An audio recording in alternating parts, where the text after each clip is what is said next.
ଉପଦେଶକ ଅଧ୍ୟାୟ 7 ବହୁମୂଲ୍ୟ ତୈଳ ଅପେକ୍ଷା ଉତ୍ତମ ନାମ ଭଲ ଓ ଜନ୍ମଦିନ ଅପେକ୍ଷା ମରଣ ଦିନ ଭଲ। ଭୋଜଗୃହକୁ ଯିବାଠାରୁ ବିଳାପ ଗୃହକୁ ଯିବାର ଭଲ, କାରଣ ତାହା ସମୁଦାୟ ମନୁଷ୍ୟର ଶେଷ ଗତି ଓ ଜୀବିତ ଲୋକ ତହିଁରେ ମନୋଯୋଗ କରିବ। ହାସ୍ୟଠାରୁ ଖେଦ ଭଲ, କାରଣ ମୁଖର ବିଷର୍ଣ୍ଣତା ଦ୍ୱାରା ହୃଦୟ ପ୍ରସନ୍ନ ହୁଏ। ଜ୍ଞାନୀମାନଙ୍କ ହୃଦୟ ବିଳାପ ଗୃହରେ ଥାଏ, ମାତ୍ର ମୂର୍ଖମାନଙ୍କ ହୃଦୟ ଆନନ୍ଦ ଗୃହରେ ଥାଏ। ମୂର୍ଖମାନଙ୍କର ଗୀତ ଶୁଣିବା ଅପେକ୍ଷା ଜ୍ଞାନୀମାନଙ୍କର ଭର୍ତ୍ସନା ଶୁଣିବାର ଭଲ, କାରଣ ହାଣ୍ଡି ତଳେ କଣ୍ଟାର ଚଡ଼ଚଡ଼ ଶବ୍ଦ ଯେପରି, ମୂର୍ଖର ହାସ୍ୟ ସେପରି। ଏହା ହିଁ ଅସାର। ନିଶ୍ଚୟ ଅନ୍ୟାୟ ଧନ ଗ୍ରହଣ ଜ୍ଞାନୀ ଲୋକକୁ ନିର୍ବୋଧ କରେ ଓ ଲାଞ୍ଚ ବୁଦ୍ଧି ନଷ୍ଟ କରେ। କାର୍ଯ୍ୟର ଆରମ୍ଭ ଅପେକ୍ଷା ତହିଁର ସମାପ୍ତି ଭଲ। ପୁଣି ଆତ୍ମାରେ ଗର୍ବୀ ହେବା ଅପେକ୍ଷା ଆତ୍ମାରେ ଧୀର ହେବା ଭଲ। କ୍ରୋଧ କରିବା ପାଇଁ ଆପଣା ଆତ୍ମାରେ ଚଞ୍ଚଳ ହୁଅ ନାହିଁ, କାରଣ ମୂର୍ଖମାନଙ୍କ ହୃଦୟରେ କ୍ରୋଧ ଅବସ୍ଥାନ କରେ। ବର୍ତ୍ତମାନ କାଳ ଅପେକ୍ଷା ପୂର୍ବ କାଳ ଭଲ ଥିବାର କାରଣ କ'ଣ? ଏହା ନ କୁହ, କାରଣ ତୁମ୍ଭେ ଏ ବିଷୟ ଜ୍ଞାନରେ ପ୍ରଶ୍ନ କରୁନାହଁ। ଜ୍ଞାନ ପୈତୃକ ଅଧିକାରର ତୁଲ୍ୟ ଉତ୍ତମ। ଆହୁରି ସୂର୍ଯ୍ୟଦର୍ଶୀ ଲୋକମାନଙ୍କ ପ୍ରତି ତାହା ଅଧିକ ଶ୍ରେଷ୍ଠ, କାରଣ ଧନ ଯେପରି ଆଶ୍ରୟ ସ୍ୱରୂପ, ଜ୍ଞାନ ହିଁ ସେପରି ଆଶ୍ରୟ ସ୍ୱରୂପ ଅଟେ। ମାତ୍ର ବିଦ୍ୟାର ଶ୍ରେଷ୍ଠତା ଏହି ଯେ, ଜ୍ଞାନ ଆପଣା ଅଧିକାରୀର ଜୀବନ ରକ୍ଷା କରେ। ପରମେଶ୍ୱରଙ୍କର କାର୍ଯ୍ୟ ବିବେଚନା କର, କାରଣ ସେ ଯାହା ବଙ୍କା କରିଅଛନ୍ତି, କିଏ ତାହା ସଳଖ କରିପାରେ? ସୁଖ ସମୟରେ ଆନନ୍ଦିତ ହୁଅ ଓ ଦୁଃଖ ସମୟରେ ବିବେଚନା କର। ମନୁଷ୍ୟକୁ ଭବିଷ୍ୟତରେ ଯାହା ଘଟିବ, ତାହା ଯେପରି ସେ ଜାଣି ନ ପାରେ, ଏଥିପାଇଁ ପରମେଶ୍ୱର ସୁଖ ଓ ଦୁଃଖକୁ ପାଖେ ପାଖେ ରଖିଅଛନ୍ତି। ମୁଁ ଆପଣା ଅସାରତା ସମୟରେ ଏସବୁ ଦେଖିଅଛି। ଧାର୍ମିକ ଲୋକ କେବେ କେବେ ଆପଣା ଧାର୍ମିକତାରେ ବିନଷ୍ଟ ହୁଏ, ପୁଣି ଦୁଷ୍ଟ ଲୋକ ଆପଣା ଦୁଷ୍କ୍ରିୟାରେ ଦୀର୍ଘଜୀବୀ ହୁଏ। ଅତିରିକ୍ତ ଧାର୍ମିକ ହୁଅ ନାହିଁ, କିଅବା ଆପଣାକୁ ଅତି ଜ୍ଞାନୀ ଦେଖାଅ ନାହିଁ। କାହିଁକି ତୁମ୍ଭେ ଆପଣାକୁ ବିନାଶ କରିବ? ତୁମ୍ଭେ ଅତି ଦୁଷ୍ଟ ହୁଅ ନାହିଁ, କିଅବା ନିର୍ବୋଧ ହୁଅ ନାହିଁ। ଆପଣା କାଳ ପୂର୍ବରେ କାହିଁକି ମରିବ?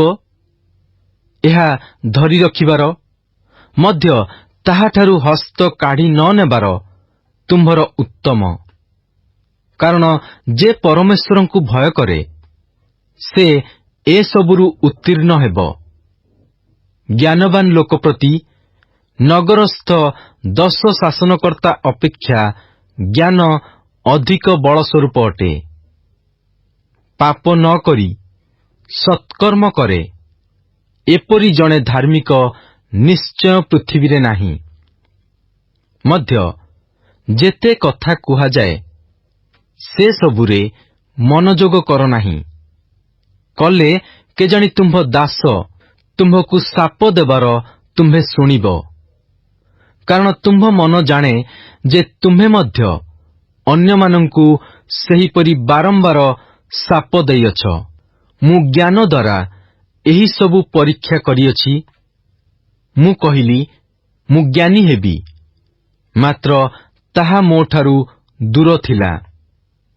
ଯାହା ଅଛି ତାହା ଦୂରରେ ଅଛି ଓ ଅତି ଗଭୀର। ତାହା କିଏ ପାଇପାରେ? ଜ୍ଞାନ ଓ ବିଷୟମାନର ତତ୍ତ୍ୱ ଜାଣିବାକୁ, ପୁଣି ଦୁଷ୍ଟତା ଯେ ନିର୍ବୋଧତା ଓ ମୂର୍ଖତା ଯେ ବାତୁଳତା, ଏହା ଜାଣିବାକୁ ମୁଁ ଫେରିଲି ଓ ମୋହର ମନ ତାହା ଅନୁସନ୍ଧାନ ଓ ଅନ୍ୱେଷଣ କରିବାକୁ ନିବିଷ୍ଟ ହେଲା। ଆଉ ମୁଁ ଦେଖୁଅଛି ଯେ ଯେଉଁ ସ୍ତ୍ରୀର ଅନ୍ତଃକରଣ ଫାନ୍ଦ ଓ ଜାଲ ସ୍ୱରୂପ ଓ ହସ୍ତ ବନ୍ଧନ ସ୍ୱରୂପ, ସେ ମୃତ୍ୟୁ ଅପେକ୍ଷା ଅଧିକ ତିକ୍ତ ଅଟେ। ଯେ କେହି ପରମେଶ୍ୱରଙ୍କୁ ତୁଷ୍ଟ କରେ, ସେ ତାହାଠାରୁ ରକ୍ଷା ପାଇବ, ମାତ୍ର ପାପୀ ତାହା ଦ୍ୱାରା ଧରାଯିବ। ଉପଦେଶକ କହନ୍ତି, ଦେଖ, ମୁଁ ତତ୍ତ୍ୱ ଜାଣିବା ପାଇଁ ଏକ ବିଷୟକୁ ଆରେକ ସଙ୍ଗେ ରଖି ଏହା ପାଇଅଛି। ମୋହର ପ୍ରାଣ ଅଦ୍ୟାପି ଅନୁସନ୍ଧାନ କରୁଥାଏ, ମାତ୍ର ମୁଁ ତାହା ପାଇନାହିଁ। ସହସ୍ର ମଧ୍ୟରେ ମୁଁ ଏକ ପୁରୁଷ ପାଇଅଛି, ମାତ୍ର ସେ ସମସ୍ତଙ୍କ ମଧ୍ୟରେ ମୁଁ ଏକ ସ୍ତ୍ରୀ ପାଇନାହିଁ। ଦେଖ, ମୁଁ ଏତିକି ମାତ୍ର ପାଇଅଛି ଯେ ପରମେଶ୍ୱର ମନୁଷ୍ୟକୁ ସରଳ କରି ନିର୍ମାଣ କଲେ, ମାତ୍ର ସେମାନେ ଅନେକ ଉଦ୍ଭାବନ ଅନ୍ୱେଷଣ କରିଅଛନ୍ତି। ଉପଦେଶକ ଅଧ୍ୟାୟ 8। ଜ୍ଞାନବାନର ତୁଲ୍ୟ କିଏ ଅଛି ଓ କିଏ ବିଷୟର ଭାବାର୍ଥ ଜାଣେ? ମନୁଷ୍ୟର ଜ୍ଞାନ ତାହାର ମୁଖ ପ୍ରସନ୍ନ କରେ ଓ ତାହାର ମୁଖର କାଠିନ୍ୟ ପରିବର୍ତ୍ତିତ ହୁଏ। ତୁମ୍ଭେ ରାଜାଜ୍ଞା ପାଳନ କର, ମୁଁ ଏହା ପରାମର୍ଶ ଦିଏ, ଓ ପରମେଶ୍ୱରଙ୍କ ସାକ୍ଷାତରେ ଶପଥ କରିବା ସକାଶୁ ତାହା କର। ତାଙ୍କ ଛାମୁରୁ ବାହାରି ଯିବାକୁ ଚଞ୍ଚଳ ହୁଅ ନାହିଁ। କୌଣସି ମନ୍ଦ ବିଷୟରେ ଆଣ୍ଟ ବାନ୍ଧ ନାହିଁ, କାରଣ ଯାହା ତାଙ୍କର ଇଚ୍ଛା ସେ ତାହା କରନ୍ତି। ଯେହେତୁ ରାଜବାକ୍ୟ ପରାକ୍ରମ ବିଶିଷ୍ଟ, ପୁଣି ତୁମ୍ଭେ କ'ଣ କରୁଅଛ, ଏହା ତାଙ୍କୁ କିଏ କହିପାରେ? ଯେ ଆଜ୍ଞା ପାଳନ କରେ, ସେ କୌଣସି ମନ୍ଦ ବିଷୟ ଜାଣିବ ନାହିଁ। ପୁଣି ଜ୍ଞାନୀର ମନ ସମୟ ଓ ବିଚାର ଜାଣେ, କାରଣ ପ୍ରତ୍ୟେକ ଅଭିପ୍ରାୟ ପାଇଁ ସମୟ ଓ ବିଚାର ଅଛି। ଯେହେତୁ ମନୁଷ୍ୟର ଦୁଃଖ ତାହା ପକ୍ଷରେ ଅତିଶୟ, କାରଣ କ'ଣ ଘଟିବ ତାହା ସେ ଜାଣେ ନାହିଁ, ଓ କି ପ୍ରକାରେ ତାହା ଘଟିବ ଏହା କିଏ ତାହାକୁ ଜଣାଇପାରେ? ଶ୍ୱାସବାୟୁ ଅଟକାଇ ରଖିବା ପାଇଁ ଶ୍ୱାସବାୟୁ ଉପରେ କୌଣସି ମନୁଷ୍ୟର କ୍ଷମତା ନାହିଁ, କି ଅବା ମରଣ ଦିନ ଉପରେ ତାହାର କିଛି କ୍ଷମତା ନାହିଁ। ପୁଣି ସେହି ଯୁଦ୍ଧରୁ ଛାଡ଼ ନାହିଁ, ଅଥବା ଦୁଷ୍ଟତାରେ ଆସକ୍ତ ଲୋକକୁ ଦୁଷ୍ଟତା ଉଦ୍ଧାର କରିବ ନାହିଁ। ଏହିସବୁ ମୁଁ ଦେଖିଅଛି, ଓ ସୂର୍ଯ୍ୟ ତଳେ ଯେ ପ୍ରତ୍ୟେକ କାର୍ଯ୍ୟ କରାଯାଏ, ତହିଁରେ ମୁଁ ମନୋଯୋଗ କରିଅଛି। କେବେ କେବେ ଏକ ମନୁଷ୍ୟର ଅନ୍ୟ ଉପରେ ତାହାର ଅମଙ୍ଗଳ ନିମନ୍ତେ କ୍ଷମତା ଥାଏ।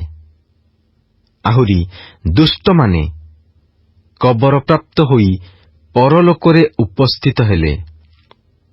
ପୁଣି ଯଥାର୍ଥ କର୍ମକାରୀମାନେ ପବିତ୍ର ସ୍ଥାନକୁ ଗଲେ ଓ ନଗରରୁ ବିସ୍ମୃତ ହେଲେ। ଏହା ହିଁ ଅସାର ଦେଖିଲି।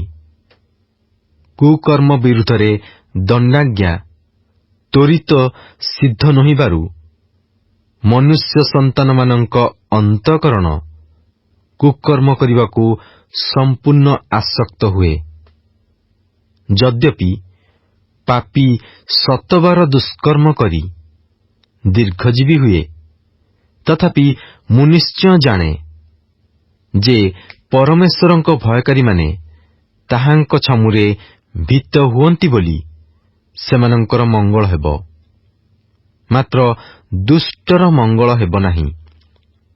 କି ଅବା ସେ ଆପଣା ଛାୟା ସ୍ୱରୂପ ପରମାୟୁ ବୃଦ୍ଧି କରିବ ନାହିଁ, କାରଣ ସେ ପରମେଶ୍ୱରଙ୍କ ଛାମୁରେ ଭୀତ ନୁହେଁ।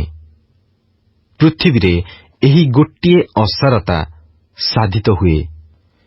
କେବେ କେବେ ଧାର୍ମିକମାନଙ୍କୁ ଦୁଷ୍ଟମାନଙ୍କ କର୍ମାନୁଯାୟୀ ଫଳ ଘଟେ, ପୁଣି କେବେ କେବେ ଦୁଷ୍ଟମାନଙ୍କୁ ଧାର୍ମିକମାନଙ୍କ କର୍ମାନୁଯାୟୀ ଫଳ ଘଟେ। ମୁଁ କହିଲି, ଏହା ହିଁ ଅସାର। ତହୁଁ ମୁଁ ଆନନ୍ଦର ପ୍ରଶଂସା କଲି, କାରଣ ଭୋଜନପାନ ଓ ଆନନ୍ଦ କରିବା ଅପେକ୍ଷା ସୂର୍ଯ୍ୟ ତଳେ ମନୁଷ୍ୟ ପ୍ରତି ଆଉ କୌଣସି ଉତ୍ତମ ବିଷୟ ନାହିଁ। ଯେଣୁ ସେ ସୂର୍ଯ୍ୟ ତଳେ ପରମେଶ୍ୱରଙ୍କ ଦତ୍ତ ତାହାର ପରମାୟୁ ମଧ୍ୟରେ ଯେ ପରିଶ୍ରମ କରେ, ସେ ସବୁରେ ଏହା ହିଁ ତାହାର ସହବର୍ତ୍ତୀ ହେବ। ଯେତେବେଳେ ମୁଁ ଜ୍ଞାନର ତତ୍ତ୍ୱ ଜାଣିବାକୁ ଓ ପୃଥିବୀରେ କୃତକାର୍ଯ୍ୟ ଦେଖିବାକୁ ମନୋଯୋଗ କଲି, କାରଣ ଦିବାରାତ୍ର ଯାହାର ଚକ୍ଷୁ ନିଦ୍ରା ନ ଦେଖେ, ଏପରି ଲୋକ ମଧ୍ୟ ଅଛି, ସେତେବେଳେ ମୁଁ ପରମେଶ୍ୱରଙ୍କର ସକଳ କାର୍ଯ୍ୟ ବିଷୟ ଦେଖିଲି ଯେ ମନୁଷ୍ୟ ସୂର୍ଯ୍ୟ ତଳେ ସାଧିତ କାର୍ଯ୍ୟର ତତ୍ତ୍ୱ ପାଇ ନ ପାରେ, କାରଣ ତାହା ଅନ୍ୱେଷଣ କରିବା ପାଇଁ ମନୁଷ୍ୟ ଯେତେ ପରିଶ୍ରମ କଲେ ହେଁ ତାହା ପାଇପାରିବ ନାହିଁ। ଆହୁରି ଜ୍ଞାନୀ ଲୋକ ତାହା ଜାଣିବାକୁ ଚିନ୍ତା କଲେ ହେଁ ତହିଁର ତତ୍ତ୍ୱ ପାଇବାକୁ ସମର୍ଥ ହେବ ନାହିଁ। ଉପଦେଶକ ଅଧ୍ୟାୟ 9। ମୁଁ ଏହିସବୁ ବିଷୟରେ ମନୋନିବେଶ କରି ଅନୁସନ୍ଧାନ କଲି। ଧାର୍ମିକ ଓ ଜ୍ଞାନୀ ଆଉ ସେମାନଙ୍କ କାର୍ଯ୍ୟ ପରମେଶ୍ୱରଙ୍କ ହସ୍ତଗତ। ଏହା ପ୍ରେମ କି ଘୃଣା ତାହା ମନୁଷ୍ୟ ଜାଣେ ନାହିଁ। ସବୁ ସେମାନଙ୍କ ସମ୍ମୁଖରେ ଥାଏ। ସବୁ ବିଷୟ ସମସ୍ତଙ୍କ ପ୍ରତି ସମାନ ଘଟଇ। ଧାର୍ମିକ ଓ ଦୁଷ୍ଟ, ସୁଶୀଳ ପୁଣି ସୂଚି ଓ ଅସୂଚି, ଯଜ୍ଞକାରୀ ଓ ଅଯଜ୍ଞକାରୀ ସମସ୍ତଙ୍କ ପ୍ରତି ଏକ ଘଟଣା ହୁଏ। ସୁଶୀଳ ଯେପରି, ପାପୀ ସେପରି, ପୁଣି ଶପଥକାରୀ ଯେପରି, ଶପଥ ଭୟକାରୀ ସେପରି। ସୂର୍ଯ୍ୟ ତଳେ ଯେତେ କାର୍ଯ୍ୟ କରାଯାଏ, ତହିଁ ମଧ୍ୟରେ ଦୁଃଖର ବିଷୟ ଏହି ଯେ ସମସ୍ତଙ୍କ ପ୍ରତି ସମାନ ଘଟଣା ହୁଏ। ଆହୁରି ମଧ୍ୟ ମନୁଷ୍ୟ ସନ୍ତାନଗଣର ହୃଦୟ ଦୁଷ୍ଟତାରେ ପରିପୂର୍ଣ୍ଣ ଓ ବଞ୍ଚିଥିବା ଯାଏ ସେମାନଙ୍କ ହୃଦୟରେ ଉନ୍ମତ୍ତତା ଥାଏ। ପୁଣି ତହିଁ ଉତ୍ତାରେ ସେମାନେ ମୃତମାନଙ୍କ ନିକଟକୁ ଯାଆନ୍ତି, କାରଣ ଯେଉଁ ଲୋକ ଜୀବିତ ଲୋକ ସମୂହ ମଧ୍ୟରେ ମିଶ୍ରିତ, ତାହାର ଭରସା ଥାଏ। ଯେହେତୁ ମୃତ ସିଂହ ଅପେକ୍ଷା ଜୀବିତ କୁକୁର ଭଲ। ଜୀବିତ ଲୋକେ ମରିବେ ବୋଲି ଜାଣନ୍ତି, ମାତ୍ର ମୃତ ଲୋକମାନେ କିଛି ଜାଣନ୍ତି ନାହିଁ, କିଅବା ସେମାନେ ଆଉ କୌଣସି ଫଳ ପାଆନ୍ତି ନାହିଁ, କାରଣ ସେମାନଙ୍କ ବିଷୟକ ସ୍ମରଣ ବିସ୍ମୃତ ହୁଏ। ଯେପରି ସେମାନଙ୍କର ପ୍ରେମ, ସେପରି ସେମାନଙ୍କର ଘୃଣା ଓ ଈର୍ଷା ନଷ୍ଟ ହୁଏ। କିଅବା ସୂର୍ଯ୍ୟ ତଳେ ଯାହା କିଛି କରାଯାଏ, ତହିଁରେ ଅନନ୍ତ କାଳ ସେମାନଙ୍କର କୌଣସି ଅଂଶ ନଥାଏ। ତୁମ୍ଭେ ଆପଣା ମାର୍ଗରେ ଯାଅ, ଆନନ୍ଦରେ ଆପଣା ଆହାର ଭୋଜନ କର ଓ ହୃଷ୍ଟ ଚିତ୍ତରେ ଆପଣା ଦ୍ରାକ୍ଷାରସ ପାନ କର, କାରଣ ପରମେଶ୍ୱର ତୁମ୍ଭର କାର୍ଯ୍ୟ ଗ୍ରହଣ କରିସାରିଲେଣି। ତୁମ୍ଭର ବସ୍ତ୍ର ସର୍ବଦା ଶୁଭ୍ର ଥାଉ ଓ ତୁମ୍ଭ ମସ୍ତକରେ ତୈଳର ଅଭାବ ନ ହେଉ। ସୂର୍ଯ୍ୟ ତଳେ ସେ ତୁମ୍ଭକୁ ଅସାର ଆୟୁଷର ଯେତେ ଦିନ ଦେଇଅଛନ୍ତି, ତୁମ୍ଭର ସେହି ଅସାର ଆୟୁଷର ସମସ୍ତ ଦିନ ଆପଣା ପ୍ରିୟତମା ଭାର୍ଯ୍ୟା ସଙ୍ଗେ ଆନନ୍ଦରେ ବାସ କର। କାରଣ ଜୀବନ ମଧ୍ୟରେ ଓ ସୂର୍ଯ୍ୟ ତଳେ ତୁମ୍ଭେ ଯେଉଁ ପରିଶ୍ରମ କରୁଅଛ, ସେହି ପରିଶ୍ରମ ମଧ୍ୟରେ ଏହା ହିଁ ତୁମ୍ଭର ଅଂଶ। ତୁମ୍ଭ ହସ୍ତ ଯେକୌଣସି କାର୍ଯ୍ୟ କରିବାକୁ ପାଏ, ତାହା ଆପଣା ଶକ୍ତିରେ କର। କାରଣ ତୁମ୍ଭେ ଯେଉଁ ସ୍ଥାନକୁ ଯାଉଅଛ, ସେହି କବରରେ କୌଣସି କାର୍ଯ୍ୟ କି କଳ୍ପନା କି ବିଦ୍ୟା କି ଜ୍ଞାନ ନାହିଁ। ମୁଁ ଫେରି ସୂର୍ଯ୍ୟ ତଳେ ଦେଖିଲି ଯେ ଦ୍ରୁତଗାମୀମାନଙ୍କୁ ବାଜି କି ବୀରମାନଙ୍କୁ ଜୟ ଅବା ଜ୍ଞାନୀମାନଙ୍କୁ ଅନ୍ନ କି ଅବା ବୁଦ୍ଧିମାନ ଲୋକମାନଙ୍କୁ ଧନ ଅଥବା ପଣ୍ଡିତମାନଙ୍କୁ ଅନୁଗ୍ରହ ଲବ୍ଧ ହୁଏ ନାହିଁ। ମାତ୍ର ସମସ୍ତଙ୍କ ପ୍ରତି ସମୟ ଓ ଦୈବ ଘଟଣା ଘଟେ। କାରଣ ମନୁଷ୍ୟ ମଧ୍ୟ ଆପଣା ସମୟ ଜାଣେ ନାହିଁ।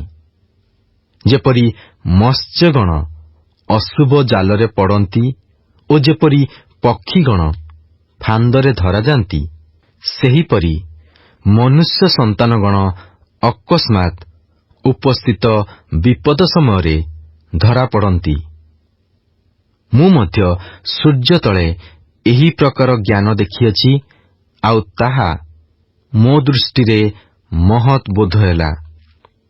ଯଥା ଅଳ୍ପ ଲୋକ ବିଶିଷ୍ଟ ଏକ କ୍ଷୁଦ୍ର ନଗର ଥିଲା, ଆଉ ଏକ ମହାରାଜ ତହିଁ ବିରୁଦ୍ଧରେ ଆସି ତାହା ବେଷ୍ଟନ କଲା ଓ ତହିଁ ବିରୁଦ୍ଧରେ ବଡ଼ ବଡ଼ ଦୁର୍ଗ ନିର୍ମାଣ କଲା। ଏପରି ସମୟରେ ତହିଁ ମଧ୍ୟରେ ଏକ ଦରିଦ୍ର ଜ୍ଞାନୀ ଲୋକ ଦେଖାଗଲା। ପୁଣି ସେ ଆପଣା ଜ୍ଞାନ ଦ୍ୱାରା ନଗର ରକ୍ଷା କଲା। ତଥାପି ସେହି ଦରିଦ୍ର ଲୋକକୁ କେହି ସ୍ମରଣ କଲା ନାହିଁ। ତେବେ ମୁଁ କହିଲି, ବଳ ଅପେକ୍ଷା ଜ୍ଞାନ ଉତ୍ତମ। ତଥାପି ଦରିଦ୍ର ଲୋକର ଜ୍ଞାନ ତୁଚ୍ଛୀକୃତ ହୁଏ ଓ ତାହାର ବାକ୍ୟ ଶୁଣାଯାଏ ନାହିଁ।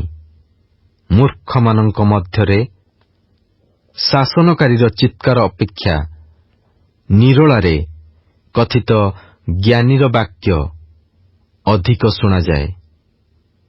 ଯୁଦ୍ଧାସ୍ତ୍ର ଅପେକ୍ଷା ଜ୍ଞାନ ଉତ୍ତମ। ମାତ୍ର ଜଣେ ପାପୀ ବହୁ ମଙ୍ଗଳ ନାଶ କରେ। ଉପଦେଶକ ଅଧ୍ୟାୟ 10। ମଲା ମାଛି ଗନ୍ଧ ବଣିକର ସୁଗନ୍ଧି ତୈଳ ଦୁର୍ଗନ୍ଧ କରି ପକାଏ। ତଦ୍ରୂପ ଅଳ୍ପ ମୂର୍ଖତା ଜ୍ଞାନ ଓ ସମ୍ଭ୍ରମଠାରୁ ଅଧିକ ଭାରୀ। ଜ୍ଞାନୀର ହୃଦୟ ତାହାର ଦକ୍ଷିଣରେ, ମାତ୍ର ମୂର୍ଖର ହୃଦୟ ତାହାର ବାମରେ ଥାଏ। ଆହୁରି ମୂର୍ଖ ପଥରେ ଗମନ କଲାବେଳେ ତାହାର ବୁଦ୍ଧିର ଅଭାବ ଦେଖାଯାଏ। ପୁଣି ସେ ପ୍ରତ୍ୟେକକୁ କହେ ଯେ ସେ ମୂର୍ଖ। ତୁମ୍ଭ ଉପରେ ଶାସନକର୍ତ୍ତାର ମନରେ ବିରୁଦ୍ଧ ଭାବ ଉତ୍ପନ୍ନ ହେଲେ ଆପଣା ସ୍ଥାନ ଛାଡ଼ ନାହିଁ। କାରଣ ଅଧୀନତା ସ୍ୱୀକାର ଦ୍ୱାରା ମହା ମହା ଅନିଷ୍ଟ କ୍ଷାନ୍ତ ହୁଏ। ମୁଁ ସୂର୍ଯ୍ୟ ତଳେ ଏକ ମନ୍ଦ ବିଷୟ ଦେଖିଅଛି। ତାହା ଶାସନକର୍ତ୍ତାଠାରୁ ଉତ୍ପନ୍ନ ଭ୍ରମତୁଲ୍ୟ ଦେଖାଯାଏ। ମୂର୍ଖତା ଅତି ଉଚ୍ଚ ପଦରେ ସ୍ଥାପିତ ହୁଏ, ପୁଣି ଧନୀ ନୀଚ ସ୍ଥାନରେ ବସେ। ମୁଁ ଦାସମାନଙ୍କୁ ଅଶ୍ୱ ଉପରେ ଓ ଅଧିପତିମାନଙ୍କୁ ଦାସତୁଲ୍ୟ ପାଦଗତିରେ ଗମନ କରିବାର ଦେଖିଅଛି। ଯେ ଗର୍ତ୍ତ ଖୋଳେ ସେ ତହିଁରେ ପଡ଼ିବ, ଓ ଯେଉଁ ଲୋକ ବେଢ଼ା ଭାଙ୍ଗେ ତାହାକୁ ସର୍ପ କାମୁଡ଼ିବ। ଯେଉଁ ଲୋକ ପଥର ଖୋଳେ ସେ ତଦ୍ୱାରା ଆଘାତ ପାଇବ। ପୁଣି ଯେ କାଠ ଚିରେ ସେ ତଦ୍ୱାରା ଆପଦଗ୍ରସ୍ତ ହୁଏ। ଲୁହା ଦନ୍ଥରା ହେଲେ ଯେବେ କେହି ତାହାର ଦାଢ଼ ନ ପଜାଏ, ତେବେ ତାହାପରେ ଅଧିକ ବଳ ପ୍ରୟୋଗ କରିବାକୁ ହୁଏ। ମାତ୍ର କର୍ତ୍ତବ୍ୟକୁ ଦେଖାଇବା ପାଇଁ ଜ୍ଞାନ ଫଳଦାୟକ। ସର୍ପ ମନ୍ତ୍ରମୁଗ୍ଧ ହେବା ପୂର୍ବରୁ କାମୁଡ଼ିଲେ ଗୁଣିଆର କିଛି ଲାଭ ନାହିଁ। ଜ୍ଞାନୀର ମୁଖର ବାକ୍ୟ ଅନୁଗ୍ରହଜନକ, ମାତ୍ର ମୂର୍ଖର ନିଜ ଓଷ୍ଠାଧର ତାହାକୁ ଗ୍ରାସ କରିବ। ତାହାର ମୁଖର ବାକ୍ୟାରମ୍ଭ ଅଜ୍ଞାନତା ଅଟେ ଓ ତାହାର କଥାର ଶେଷ ଦୁଃଖଦାୟୀ ଉନ୍ମତ୍ତତା। ମୂର୍ଖ ବହୁତ କଥା କହେ, ତଥାପି କଣ ହେବ ମନୁଷ୍ୟ ଜାଣେ ନାହିଁ। ଆଉ ତାହା ଉତ୍ତାରେ ଯାହା ଘଟିବ କିଏ ତାହାକୁ ଜଣାଇପାରେ? ପ୍ରତ୍ୟେକ ମୂର୍ଖର ପରିଶ୍ରମ ତାହାକୁ କ୍ଳାନ୍ତ କରେ, କାରଣ କି ରୂପେ ନଗରକୁ ଯିବାର ହୁଏ ତାହା ସେ ଜାଣେ ନାହିଁ। ହେ ଦେଶ, ତୁମ୍ଭର ରାଜା ଯେବେ ବାଳକ ହୁଏ ଓ ତୁମ୍ଭର ଅଧିପତିଗଣ ଯେବେ ପ୍ରଭାତରେ ଭୋଜନ କରନ୍ତି, ତେବେ ତୁମ୍ଭେ ସନ୍ତାପର ପାତ୍ର। ହେ ଦେଶ, କୁଳୀନର ପୁତ୍ର ଯେବେ ତୁମ୍ଭର ରାଜା ହୁଏ ଓ ତୁମ୍ଭର ଅଧିପତିଗଣ ଯେବେ ମତ୍ତତା ନିମନ୍ତେ ନୁହେଁ ମାତ୍ର ବଳ ନିମନ୍ତେ ଉପଯୁକ୍ତ ସମୟରେ ଭୋଜନ କରନ୍ତି, ତେବେ ତୁମ୍ଭେ ଧନ୍ୟ। ଆଳସ୍ୟରେ ଛାତ ବସିଯାଏ, ପୁଣି ହସ୍ତର ଶିଥିଳତାରେ ଗୃହରେ ଜଳ ଝରେ। ହାସ୍ୟ ନିମନ୍ତେ ଭୋଜ ପ୍ରସ୍ତୁତ ହୁଏ, ପୁଣି ଦ୍ରାକ୍ଷାରସ ଜୀବନ ଆନନ୍ଦିତ କରେ। ଧନ ସବୁ କାର୍ଯ୍ୟରେ ଆସେ। ରାଜାକୁ ଅଭିଶାପ ଦିଅ ନାହିଁ, ନା ମନେ ମନେ ହିଁ ଦିଅ ନାହିଁ। ଆଉ ଧନୀକି ଆପଣା ଶୟନ ଗୃହରେ ଅଭିଶାପ ଦିଅ ନାହିଁ, କାରଣ ଶୂନ୍ୟର ପକ୍ଷୀ ସେହି ରବ ଘେନିଯିବ ଓ ପକ୍ଷଧାରୀ ସେ କଥା ଜଣାଇଦେବ। ଉପଦେଶକ ଅଧ୍ୟାୟ 11। ତୁମ୍ଭେ ଜଳ ଉପରେ ଆପଣା ଭକ୍ଷ୍ୟ ପକାଅ, କାରଣ ଅନେକ ଦିନ ଉତ୍ତାରେ ତାହା ପାଇବ। 7 ଜଣକୁ ବରଞ୍ଚ 8 ଜଣକୁ ଅଂଶ ବିତରଣ କର, କାରଣ ପୃଥିବୀରେ କି ବିପଦ ଘଟିବ ତାହା ତୁମ୍ଭେ ଜାଣ ନାହିଁ। ମେଘମାଳ ବୃଷ୍ଟିରେ ପୂର୍ଣ୍ଣ ହେଲେ ପୃଥିବୀରେ ତାହା ଢାଳି ଦିଅନ୍ତି। ପୁଣି ବୃକ୍ଷ ଯେବେ ଦକ୍ଷିଣ କି ଉତ୍ତର ଦିଗରେ ପଡ଼େ, ତେବେ ଯେଉଁ ସ୍ଥାନରେ ପଡ଼େ ସେହି ସ୍ଥାନରେ ରହିବ। ଯେଉଁ ଲୋକ ପବନକୁ ଅନାଏ ସେ ବୁଣିବ ନାହିଁ, ଓ ଯେଉଁ ଲୋକ ମେଘକୁ ଅନାଏ ସେ କାଟିବ ନାହିଁ। ତୁମ୍ଭେ ଯେପରି ବାୟୁର ଗତି ଅବା ଗର୍ଭବତୀର ଉଦରରେ ଅସ୍ଥି କି ରୂପେ ବଢ଼େ ତାହା ଜାଣ ନାହିଁ, ସେପରି ସର୍ବସାଧକ ପରମେଶ୍ୱରଙ୍କ କର୍ମ ହିଁ ଜାଣ ନାହିଁ। ତୁମ୍ଭେ ପ୍ରଭାତରେ ବୀଜ ବୁଣ ଓ ସନ୍ଧ୍ୟାବେଳେ ଆପଣା ହସ୍ତ ବନ୍ଦ କର ନାହିଁ, କାରଣ ଏହା ଅବା ତାହା ସିଦ୍ଧ ହେବ ଅବା ଉଭୟ ସମାନ ଉତ୍ତମ ହେବ, ଏହା ତୁମ୍ଭେ ଜାଣ ନାହିଁ। ପ୍ରକୃତରେ ଆଲୁଅ ସୁଖଦାୟକ, ପୁଣି ଚକ୍ଷୁ ପକ୍ଷରେ ସୂର୍ଯ୍ୟ ଦର୍ଶନ ତୁଷ୍ଟିକର। ହଁ, ଯେବେ ମନୁଷ୍ୟ ଅନେକ ବର୍ଷ ବଞ୍ଚେ ତେବେ ସେ ସବୁରେ ସେ ଆନନ୍ଦ କରୁ, ମାତ୍ର ଅନ୍ଧକାରର ଦିନ ସବୁ ସେ ମନେ ରଖୁ, କାରଣ ସେହି ଦିନ ସବୁ ଅନେକ ହେବ। ଯାହା ଯାହା ଘଟେ ସବୁ ଅସାର। ହେ ଯୁବାଲୋକ, ତୁମ୍ଭେ ଆପଣା ଯୌବନାବସ୍ଥାରେ ଆନନ୍ଦ କର ଓ ଯୌବନ କାଳରେ ତୁମ୍ଭର ଚିତ୍ତ ତୁମ୍ଭକୁ ହୃଷ୍ଟ କରୁ। ପୁଣି ଆପଣା ମନର ଗତିରେ ଓ ଆପଣା ଚକ୍ଷୁର ଦର୍ଶନରେ ଚାଲ। ମାତ୍ର ପରମେଶ୍ୱର ଏହିସବୁ ବିଷୟ ଧରି ତୁମ୍ଭକୁ ବିଚାରରେ ଆଣିବେ। ଏହା ତୁମ୍ଭେ ଜ୍ଞାତ ହୁଅ। ଏହେତୁ ଆପଣା ହୃଦୟରୁ ବିରକ୍ତି ଦୂର କର ଓ ଆପଣା ଶରୀରରୁ ଦୁଃଖ ଦୂର କର। କାରଣ ଯୌବନ ଓ ଜୀବନର ଉତ୍ତମାଂଶ ଅସାର। ଉପଦେଶକ ଅଧ୍ୟାୟ 12। ଆଉ ତୁମ୍ଭେ ଯୌବନ କାଳରେ ଆପଣା ସୃଷ୍ଟିକର୍ତ୍ତାଙ୍କୁ ସ୍ମରଣ କର, ଯେହେତୁ ଦୁଃସମୟ ଆସୁଅଛି, ଯେଉଁ ସବୁ ବର୍ଷରେ ତୁମ୍ଭେ କହିବ, ଏସବୁରେ ମୋହର କିଛି ସୁଖ ନାହିଁ। ସେହି ସବୁ ବର୍ଷ ସନ୍ନିକଟ ହେଉଅଛି। ସେ ସମୟରେ ସୂର୍ଯ୍ୟ ଓ ଦୀପ୍ତି ଓ ଚନ୍ଦ୍ର ଓ ତାରାଗଣ ଅନ୍ଧକାରମୟ ହେବେ। ପୁଣି ବୃଷ୍ଟି ଉତ୍ତାରେ ପୁନର୍ବାର ମେଘ ହେବ।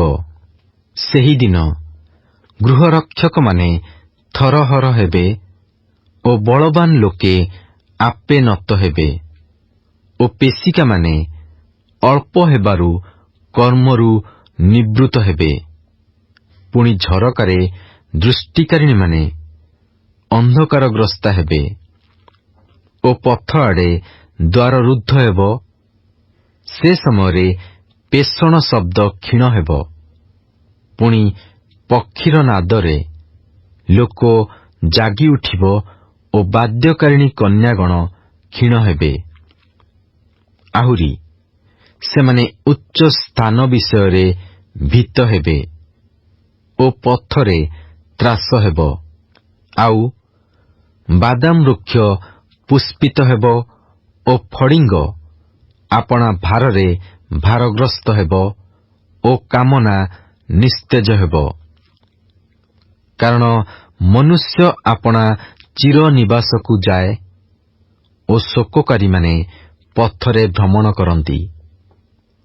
ସେହି ସମୟରେ ରୂପାର ତାର ହୁଗୁଳା ହେବ, ସୁବର୍ଣ୍ଣ ପାତ୍ର ଭଗ୍ନ ହେବ, ମାଟିର ପାତ୍ର ଜଳସ୍ରୋତ ନିକଟରେ ଚୂର୍ଣ୍ଣ ହେବ ଓ କୂପରେ ଚକ୍ର ଭଗ୍ନ ହେବ। ପୁଣି ଧୂଳି ପୂର୍ବ ପରି ମୃତ୍ତିକାରେ ଲୀନ ହେବ। ଆଉ ଆତ୍ମାଦାତା ପରମେଶ୍ୱରଙ୍କ ନିକଟକୁ ଆତ୍ମା ଫେରିଯିବ। ଉପଦେଶକ କହଇ, ଅସାରର ଅସାର, ସବୁ ହିଁ ଅସାର। ଆହୁରି ଉପଦେଶକ ଜ୍ଞାନବାନ ହେବାରୁ ଲୋକମାନଙ୍କୁ ନିତ୍ୟ ଜ୍ଞାନ ଶିକ୍ଷା ଦେଲା। ପୁଣି ସେ ବିବେଚନା ଓ ଅନୁସନ୍ଧାନ କରି ଅନେକ ହିତୋପଦେଶ ବିନ୍ୟାସ କଲା। ଉପଦେଶକ ମନୋହର ବାକ୍ୟ ଓ ଯାହା ସରଳ ଭାବରେ ଲେଖାଗଲା, ସେହି ସତ୍ୟ ବାକ୍ୟ ପାଇବାକୁ ଅନ୍ୱେଷଣ କଲା। ଜ୍ଞାନବାନର ବାକ୍ୟ ସବୁ ଅଙ୍କୁଶ ସ୍ୱରୂପ ଓ ସଭାପତିଗଣର ବାକ୍ୟ ଦୃଢ଼ବଦ୍ଧ ଲୌହ କଣ୍ଟକ ସ୍ୱରୂପ। ତାହା ସବୁ ଏକ ପାଳକ ଦ୍ୱାରା ଦତ୍ତ ହୋଇଅଛି। ଆହୁରି ହେ ମୋହର ପୁତ୍ର, ତୁମ୍ଭେ ଉପଦେଶ ଗ୍ରହଣ କର। ଅନେକ ପୁସ୍ତକ ରଚନା କରିବାର ଶେଷ ନାହିଁ। ପୁଣି ବହୁ ଅଭ୍ୟାସ ଶରୀରର କ୍ଳାନ୍ତିଜନକ। ସାର କଥା ଏହି, ସବୁ ଶୁଣାଯାଇଅଛି, ପରମେଶ୍ୱରଙ୍କୁ ଭୟ କର ଓ ତାହାଙ୍କର ଆଜ୍ଞା ସବୁ ପାଳନ କର। କାରଣ ଏହା ହିଁ ମନୁଷ୍ୟର ପୂର୍ଣ୍ଣ କର୍ତ୍ତବ୍ୟ କର୍ମ। ଯେହେତୁ ପରମେଶ୍ୱର ପ୍ରତ୍ୟେକ କର୍ମ, ପୁଣି ଭଲ କି ମନ୍ଦ ପ୍ରତ୍ୟେକ ଗୁପ୍ତ ବିଷୟ ବିଚାରରେ ଆଣିବେ।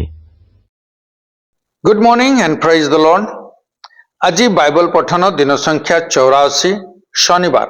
आज आम माने उपदेशक 7 पर्व ठारू 12 पर्व पर्यंत पाठ करियछु। ଆସନ୍ତୁ ପଠିତ ଶାସ୍ତ୍ରାଂଶର ସାରାଂଶକୁ ଚିନ୍ତା କରିବା। ଜ୍ଞାନବାନ ଓ ମୂର୍ଖ ଏବଂ ଦୁଷ୍ଟ ଓ ଧାର୍ମିକତାର ତୁଳନା କରି ସେ କୁହନ୍ତି ଯେ ସମସ୍ତ ବିଷୟ ଈଶ୍ୱରଙ୍କ ହସ୍ତଗତ ଅଟେ ଏବଂ ଆଉ ଯେବେ ଈଶ୍ୱର ନାହାନ୍ତି ତେବେ ସବୁକିଛି ଅସାର ହିଁ ଅସାର ଅଟେ। ଏହା ହେଉଛି ସଲୋମନଙ୍କ ଜୀବନର ଅନ୍ତିମ ପର୍ଯ୍ୟାୟରେ ସେ ତାଙ୍କ ଯୁବା ପ୍ରିୟ ପୁତ୍ରଙ୍କୁ ଦେଇଥିବା ଶେଷ ପରାମର୍ଶ।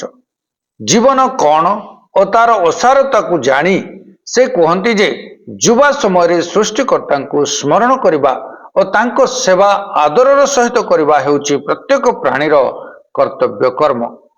ପରିଶେଷରେ ଉପଦେଶକ ପୁସ୍ତକ ଦ୍ୱାରା ସଲୋମନ କୁହନ୍ତି ଯେ ଈଶ୍ୱର ଯେ ଜୀବନର ସମସ୍ତ ବିଷୟକୁ ଦେଖନ୍ତି ସେ ଭଲ ଓ ମନ୍ଦ ମଧ୍ୟରେ ଥିବା ସମସ୍ତ ଗୁପ୍ତ ବିଷୟ ଗୁଡ଼ିକର ବିଚାର ମଧ୍ୟ କରିବେ। ଏହା ଥିଲା ଆଜିର ପଠିତ ଶାସ୍ତ୍ରାଂଶର ସାରାଂଶ। ଖ୍ରୀଷ୍ଟଙ୍କ ଠାରେ ଏକତ୍ର ଆହା ଏହା କି ଆଶୀର୍ବାଦର ବିଷୟ ଅଟେ। ପ୍ରଭୁ ଆମ ପ୍ରତ୍ୟେକଙ୍କୁ ଆଶୀର୍ବାଦ କରନ୍ତୁ।